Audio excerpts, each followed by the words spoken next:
குலதெய்வ வழிபாடு எவ்வளவு முக்கியத்துவம் வாய்ந்தது? குலதெய்வத்தை தெரியாதவங்க தன்னுடைய குலதெய்வத்தை எப்படி தெரிஞ்சுக்கணும்? காஞ்சி மகாபரிவர் இந்த ஒரு அற்புதமான விஷயத்த சொல்லியிருக்காரு. என்னன்னா, ஒரு நபருக்கு என்னென்ன தெய்வங்கள் ரொம்ப முக்கியம் அப்படின்னு கேட்கும் பொழுது ஒருத்தர் கேட்கிறார். அதற்கு மகாபரிவா ஒரு பதில் சொல்றார். ரொம்ப அழகா இருக்கும். ஃபர்ஸ்ட், ஒரு நபருக்கு ரொம்ப முக்கியமானது குலதெய்வம். அடுத்து ரொம்ப முக்கியமானது பார்த்துட்டாரு அப்படின்னு சொன்னா அவங்களுடைய இஷ்ட தெய்வம். அடுத்து ரொம்ப முக்கியமானது பார்த்தீங்கன்னா அந்த கிராமத்தினுடைய தெய்வம், இந்த ஊர் எல்லை தெய்வம், கிராம தெய்வம் அப்படின்னு சொல்லுவாங்க. அடுத்து ரொம்ப முக்கியமானது அவங்க வீட்டு பக்கத்துல இருக்கக்கூடிய கோயில். அடுத்து ரொம்ப முக்கியமானது அவங்க வீட்டுக்குள்ள இருக்கக்கூடிய அந்த தெய்வம். சோ ஃபர்ஸ்ட் அவர் சொல்றது குலதெய்வம் அப்படிங்கிறது ரொம்ப முக்கியமானது. கொஞ்சம் நல்லா யோசிச்சு பாருங்க. இப்ப நம்ம ஒரு ஸ்கூல் போறோம், ஒரு ஸ்கூல், நம்ம படிச்ச ஸ்கூலுக்கு போறோம். போன உடனே அப்படி ஒரு மெமரி வரும் நமக்கு. நான் இங்கதான் படிச்சேன், இந்த இடத்துல தான் முன்னாடி நின்றுட்டு இருப்பேன், இந்த இடத்துல தான் நான் விளையாடினேன். அந்த நினைவுகள் பூரா நீங்க பகிர்ந்துக்கிற வழக்கங்கள் இருக்கும் இல்லையா? அப்போ காஞ்சி மகாபரிவர் என்ன சொல்றாரு அப்படின்னு பாத்தீங்கன்னா, இந்த குலதெய்வம் ரொம்ப ரொம்ப முக்கியம் அப்படிங்கிறது. நம்ம வீட்டுல அனுஷ்டானம்னு சொல்லக்கூடிய அந்த இடத்துலயே குலதெய்வத்தை நம்ம வைக்கிறோம். நம்ம ஏற்கனவே நான் சொன்ன மாதிரி நம்ம ஒரு ஸ்கூல்ல படிச்சிருக்கோம். அந்த இடத்துல போய் பார்க்கிறோம். பார்த்தோம்னா ஒரு பெரிய சந்தோஷம் வரும், நமக்கு ஒரு பெரிய ஆனந்தம் வரும், ஒரு பெரிய ஹாப்பி அந்த இடத்துல இருக்கும். நான் அந்த படிச்ச ஸ்கூலு, நான் படிச்ச இடம், இங்கேதான் நான் உட்காருவேன், இங்கேதான் அப்படின்னு ஒரு பெரிய சந்தோஷம் வரும். நம்மளுக்குள்ள இருக்கக்கூடிய ஜீன் பாத்தீங்க அப்படின்னா நம்மளுடைய முன்னோர்களுடையது. நம்ம அப்பா, தாத்தா, தாத்தாக்கு தாத்தா, தாத்தாக்கு தாத்தா, நம்ம பாரம்பரியமா போகக்கூடிய ஒரு ஆலயம் இந்த குலதெய்வ கோயில் அப்படின்னு சொல்லக்கூடிய. இந்த குலதெய்வ கோயில்ல தான் ஒரு மகத்துவம் இருக்கு. நிறைய பேர் பாத்தீங்கன்னா குலதெய்வத்திட்ட உத்தரவு கேட்காம எதுவுமே பண்ண மாட்டாங்க. குலதெய்வத்திட்ட வேண்டிட்டு உத்தரவு கேட்டு தான் பண்ற வழக்கங்கள் இந்த காலத்துல கிராமங்கள்ல இருந்ததை நம்ம பார்த்திருப்போம். நம்பர் 1. நம்பர் 2, ஒரு நல்ல காரியம் பண்றோம் அப்படின்னா குலதெய்வத்திட்டு கேட்போம். ஒரு இடம் வாங்குறீங்க. இப்ப கூட என்கிட்ட ஜாதகம் பார்க்க வரும்போது ஒருத்தங்க சொன்னாங்க, சார் குலதெய்வத்திட்ட உத்தரவு கேட்டுதான் சார் நாங்க கல்யாணமே பண்ணுவோம். குலதெய்வத்திட்ட உத்தரவு கேட்டுதான் சார் நான் ஒரு இடமே வாங்குவோம். குலதெய்வத்தினுடைய உத்தரவு இல்லாம நாங்க எதுவுமே பண்ண மாட்டோம். சாமிக்கு பூ கொடுக்கணும் சார், கொடுத்தாதான் சார் நான் எல்லாம் பண்ணுவேன் அப்படின்னு சொல்றாங்க. ஒரு தொழில் ஆரம்பிக்கிறாங்க, குலதெய்வத்திட்ட வச்சு பூஜை பண்ணி அந்த தொழிலை ஆரம்பிக்கிறாங்க. இது எங்க அப்பா, தாத்தாக்கு பாட்டா பண்ணது சார். விவசாயம் பண்ணக்கூடியவர்கள் இன்று வரைக்கும் பாத்துட்டீங்க அப்படின்னு சொன்னா தன்னுடைய குலதெய்வத்துக்கிட்ட போய் அந்த நெல்லை வச்சும் வேண்டி வழிபடக்கூடிய முறைகள் அப்படிங்கிறது இன்னை வரைக்கும் இருந்துட்டு இருக்கிறதா இருக்கு. இதுல இன்னொரு பெரிய விஷயம்னா, குலதெய்வ கோயில்ல இன்னைக்கெல்லாம் நம்ம தனியா போறோம். நம்ம எங்க குலதெய்வ கோயிலுக்கு போறோம். அந்த காலத்துல குலதெய்வ கோயில்னா குடும்பமே ஒன்னா சேர்ந்தா போவாங்க கோயிலுக்கு. போய் பொங்கல் வைப்பாங்க. பொங்கல் வச்சு சாமிக்கு படைச்சு வழிபாடு பண்ணி குலதெய்வத்துக்கு ஒரு சிறப்பு அபிஷேக பூஜையை பண்ணி ஒரு மாலையை சாத்தி, அதுக்கப்புறம் பார்த்துட்டீங்கன்னா அந்த சிறப்பு பூஜை பரிவட்டம் எல்லாம் கட்டி அந்த சாமிக்கு சிறப்பான அர்ச்சனை எல்லாம் பண்ணி குலதெய்வத்தை குளிர வைக்கிறது அப்படின்னு இன்னைக்கு கூட குங்கு வட்டாரங்கள்ல பேசக்கூடிய முறைகள் அப்படிங்கிறது இருக்கா. குலதெய்வத்தை குளிர வைக்கிறோம் சாமி அப்படின்னு சொல்லுவாங்க. அந்த மாதிரி குடும்பத்தோட ஒரு 6 மாசத்துக்கு ஒரு முறை போய், அது என்னமோ தெரியல சார், குலதெய்வ கோயிலுக்கு போனோம்னா எங்களுக்கு ஒரு பெரிய நிம்மதி ஆயிடுச்சுன்னு.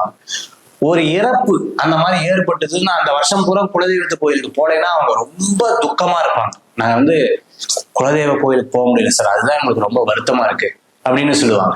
ஏன்னா அந்த இறப்பு ஒரு வருஷம் முடிகிற வரைக்கும் அவங்களால எந்த ஒரு கோயிலுக்கும் போக முடியாத ஒரு சூழ்நிலை இருக்கும்போது அவங்க ரொம்ப வருத்தப்படக்கூடிய ஒரு காலம். அந்த வருஷமே அவங்களுக்கு ஒரு இருண்டு போன மாதிரி இருந்துருக்கும். அந்த அளவுக்கு குலதெய்வத்தையும் நம்மளுடைய பாரம்பரியத்துல எல்லா விஷயங்களும் ஒண்ணு சொல்லுவாங்க. ஏன் ஹோமத்துல கூட நீங்க பாத்தீங்கன்னா தெரியும், குலதெய்வத்தை வச்சுதான் ஹோமமே பண்ணுவாங்க. குலதெய்வத்தினுடைய பேர் சொல்லி குலதெய்வத்தை வச்சு குலதெய்வத்தினுடைய நாமத்தை கேட்டு இதை வச்சுதான் ஹோமமே பண்ணுவாங்க. அவங்க குலதெய்வம் என்னன்னு சொல்லிட்டு இந்த குலதெய்வத்தை முன்னிறுத்தி தான் பண்ணுவாங்க. குலதெய்வத்தினுடைய அனுகிரகம் தான். இன்னைக்கும் நிறைய பேரு வீட்டுல சுவாமி குலதெய்வத்தினுடைய படம் வச்சு அப்படி தொட்டு எடுத்தவங்க எல்லாம் இருப்பாங்க. நிறைய பேர் சொல்லுவாங்க குலதெய்வத்துக்கு உருவம் கிடையாது சார், எங்க உருவமே கிடையாது, ஒரு மரம் தான் எங்களுக்கு குலதெய்வம்னு சொன்னவங்க எத்தனையோ பேர் இருப்பாங்க. கல்லு வச்சு கும்பிடுவோம் சார்னு சொன்னவங்க, வெறும் கலசம் வச்சு கும்பிடுற குலதெய்வ வழிபாட்டு முறைகள்லாம் அப்படியே இருக்கு. குலதெய்வம் தெரியாதவர்கள் பாத்தீங்கன்னா அவ்வளவு துடிப்பாங்க. ஏதாவது ஒரு அஸ்ட்ராலஜர் எனக்கு குலதெய்வத்தை பத்தி சொல்லிடுவாங்களா அப்படின்னு சொல்லக்கூடியவங்க. என்கிட்ட பிரசன்னம் பார்க்கறதுக்கு, நான் குலதெய்வம் தெரியலன்னா பிரசன்னம் பார்க்க சொல்லுவேன்.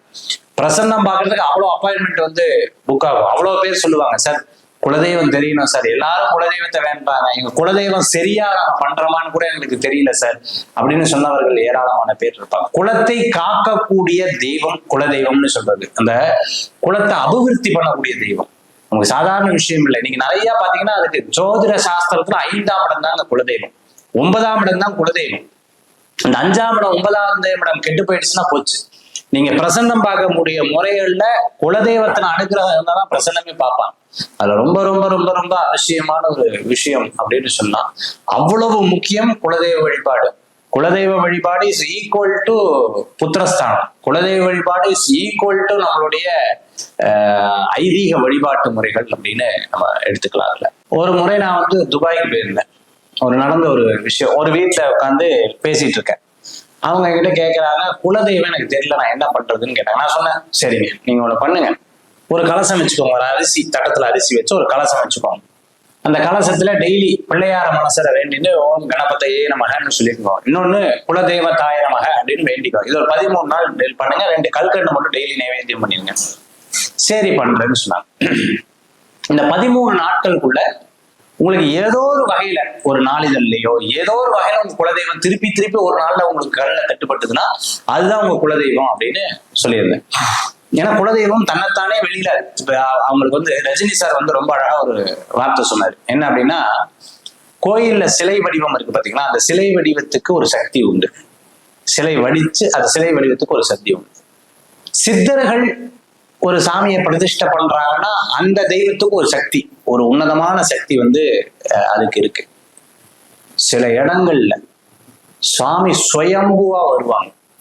அந்த தெய்வத்துக்கு வந்து ஒரு எண்ணற்ற சக்தி வந்து அந்த தெய்வத்துக்கு வந்திருக்கு. நீங்க மீனாட்சி அம்மன் கோயில்ல நிறைய சிவலிங்கம் இருக்கும். ஆனா சுந்தரானந்தருக்கு வந்து அவ்வளவு சிறப்புகள் வந்து நம்மளால பார்க்க முடியாது. திருவண்ணாமலையில எடுத்துட்டா மண்ணே சிவலிங்கம் தான், எல்லா லிங்கமும் இருக்கு. ஆனா அருணாச்சலேஸ்வரருக்கு ஒரு தனி பெருமைகள் வந்து இருக்க வரும். பழனியில பாத்தீங்கன்னா எல்லா இடத்துலயும் முருகர் இருப்பார். ஆனா உள்ள இருக்கக்கூடிய முருகருக்கு அவ்வளவு சக்தி உண்டு. அந்த மாதிரி சுயம்புக்கு ஒரு பெரிய சக்தி உண்டுங்கிற மாதிரி என்ன ஆகுது அப்படின்னு கேட்டீங்கன்னா, இந்த குலதெய்வ வழிபாட்டுக்கு அவ்வளவு ஒரு சாநித்தியங்கள் வருது. அப்போ நான் சொன்னா அது தன்னவே வெளிப்படுத்தும். அதனால இந்த ஒரு 13 நாளைக்குள்ள உங்களுக்கு ஏதோ ஒரு இதுல வரும். அப்போ அவர் சொல்றாரு, முதல் நாள் பண்ணியாச்சு, 2வது நாள் பண்ணியாச்சு, 3வது நாள் ஒரு சொந்தக்காரர் வர்றாரு. அந்த சொந்தக்காரரு வந்துட்டு, சொந்தக்காரனா டைரக்ட் சொந்தக்காரர் கிடையாது, தெரிஞ்ச ஃப்ரெண்டு ஒருத்தரை கூட்டிட்டு வர்றாரு. கூப்பிட்டு வரும்போது இந்த மாதிரி இவர் ஃப்ரெண்டு அப்படின்னு சொன்னோடனே இப்ப இவர் கேட்கிறா, ஓ நீங்க எந்த ஊரு? அப்ப எங்க அப்பா அம்மா ஊரு, எங்க தாத்தா ஊரு இதெல்லாம் சொல்றாரு. இவர் சொல்ல, எனக்கு அங்க எங்க தாத்தா ஊரு அதுதானே, நீங்க யாரோட பையன்னு கேட்கிறாரு. நான் இவரோட பையன், நான் இவரோட பையன். அடே நீங்க அவரா? அப்ப நீங்க படிச்சதுல இங்கே தானே, உங்க சித்தப்பால இவர் தானே? ஆமா சார் இவர் தான். சரி நீங்க அப்ப எங்க அப்பா வழி சொந்தம் கரெக்டா? அட உங்க அப்பா கசின், நம்மளாம் ஒரே கசின். இத்தனை நாள் அவங்களுக்கே தெரியல. உங்களுக்கு என்ன குலதெய்வம்னு கேட்டாங்க. உங்களுக்கும் ஒரே குலதெய்வம் தானே அவர் சொல்றாரு. யாரு? வந்த கெஸ்ட். இவர் இதுக்காக தான் பூஜையே பண்ணிட்டு இருக்காரு. எங்க இருந்து எங்க அவரை கூட்டிட்டு போய் எங்க உட்கார வச்சு அந்த மாதிரி பெரிய ஆச்சரியங்கள்லாம், அதிசயங்கள், பெரிய அதிசயங்கள்லாம் நடந்திருக்கு. இது 13 நாள் பூஜை. இதுல குலதெய்வம் தெரியல, பிரசன்னம் போட்டு பார்க்கும்போது நமக்கு தெரிய வந்துருது குலதெய்வம். சில பேருக்கு குலதெய்வமே தெரியல அப்படின்னா பழனி முருகனை குலதெய்வமா எடுத்துப்பாங்க. அதே மாதிரி பார்த்தீங்கன்னா திருப்பதி ஏழுமலையானை குலதெய்வமாக எடுத்துப்பார்கள். குலதெய்வத்தை வழிபடாத எந்த வழிபாட்டுக்கும் பலம் குறைவு அப்படின்னு சொல்லுவாங்க. அப்ப குலதெய்வ வழிபாடுங்கிறது ரொம்ப முக்கியம். குலதெய்வ வழிபாடு பண்ணித்தான்